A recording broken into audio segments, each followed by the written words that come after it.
അടുത്ത എക്സ്പെരിമെൻ്റ് എന്ന് പറയുന്നത് നോൺ ഇൻവെർട്ടിംഗ് ആംപ്ലിഫയർ ആണ്. നമ്മൾ കഴിഞ്ഞ എക്സ്പെരിമെൻറ്റിൽ പറഞ്ഞായിരുന്നു ഇൻവെർട്ടിംഗ് ആംപ്ലിഫയർ. അതിൻ്റെ നേരെ ഓപ്പോസിറ്റാണ് നോൺ ഇൻവെർട്ടിംഗ് ആംപ്ലിഫയർ എന്ന് പറയുന്നത്. അപ്പോൾ ഐ സിയുടെ മൂന്നാമത്തെ പിന്നാണ് നോൺ ഇൻവെർട്ടിംഗ് ആംപ്ലിഫയർ. അപ്പോൾ അതിൻ്റെ സർക്യൂട്ട് ഡയഗ്രം നിങ്ങൾക്ക് വീഡിയോയിൽ കാണാം. ഇതിനകത്ത് എന്ന് പറഞ്ഞാൽ ഇതിൽ നമ്മൾ ഉപയോഗിക്കുന്നത് രണ്ട് 10K റെസിസ്റ്റർ തന്നെയാണ്. ഇതിൻ്റെ ഇക്വേഷൻ എന്ന് പറയുന്നത് വി ഔട്ട് ബൈ ഗെയിൻ എന്ന് പറയുന്നത് V out by V in is equal to 1 + RF/R1 ആണ്. അപ്പോൾ നമ്മളിവിടെ ഉപയോഗിക്കുന്ന രണ്ടും 10K ആയതുകൊണ്ട് RF R1 സെയിം ആയതുകൊണ്ട് എന്തായി വരും, ഗെയിൻ എന്ന് പറയുന്നത് V out by V in is equal to എന്തായിരിക്കും 1 + 1 2 ആയിരിക്കും. അപ്പോൾ ഇൻപുട്ടിൽ എന്താണോ കൊടുക്കുന്നത് അതിനെ ആ ഇൻപുട്ടിനെ മൾട്ടിപ്ലൈ ചെയ്തായിരിക്കും നമുക്ക് ഔട്ട്പുട്ട് കിട്ടുന്നത്.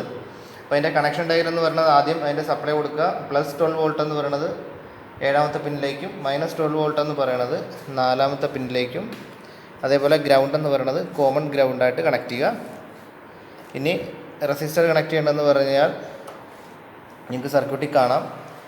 2ാമത്തെ പിന്നിൽ നിന്ന് നേരെ 6ാമത്തെ പിന്നിലേക്ക് കണക്ട് ചെയ്യുക. നേരത്തെ പോലെ തന്നെ 2ാമത്തെ പിന്നിൽ 6ാമത്തെ പിന്നിലേക്ക് കണക്ട് ചെയ്യുക. എന്നിട്ട് 2ാമത്തെ പിന്നിൽ നിന്ന് വീണ്ടും ഒരു 10K നേരെ ഗ്രൗണ്ട് ചെയ്യുക. നമ്മൾ കോമൺ ഗ്രൗണ്ടിലേക്ക് കണക്ട് ചെയ്യുക. ഇനി ഇതിൻ്റെ ഇൻപുട്ട് അപ്ലൈ ചെയ്യേണ്ടത് ഡയറക്റ്റ് നോൺ ഇൻവെർട്ടിംഗ് ടെർമിനൽ എന്ന് പറഞ്ഞാൽ 3ാമത്തെ പിന്നിലേക്കാണ് കണക്ട് ചെയ്യേണ്ടത്. എൻ്റെ പോസിറ്റീവ് നേരെ 3ാമത്തെ പിന്നിലേക്ക് കണക്ട് ചെയ്യുക.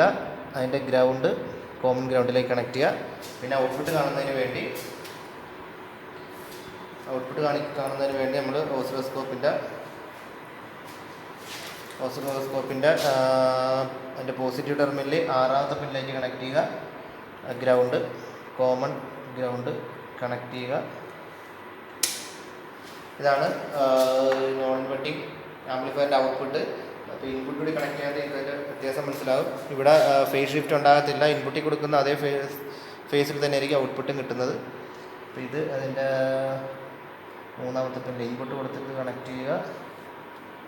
ഗ്രൗണ്ട് കോമൺ ഗ്രൗണ്ടിലേക്ക് കണക്ട് ചെയ്യുക. നോക്കുക, ഇപ്പം നിങ്ങൾക്ക് ഇതിൻ്റെ വേവ് ഫോമിൻ്റെ വ്യത്യാസം മനസ്സിലാകും. ഇതിനകത്ത് യെല്ലോ കാണുന്നതാണ്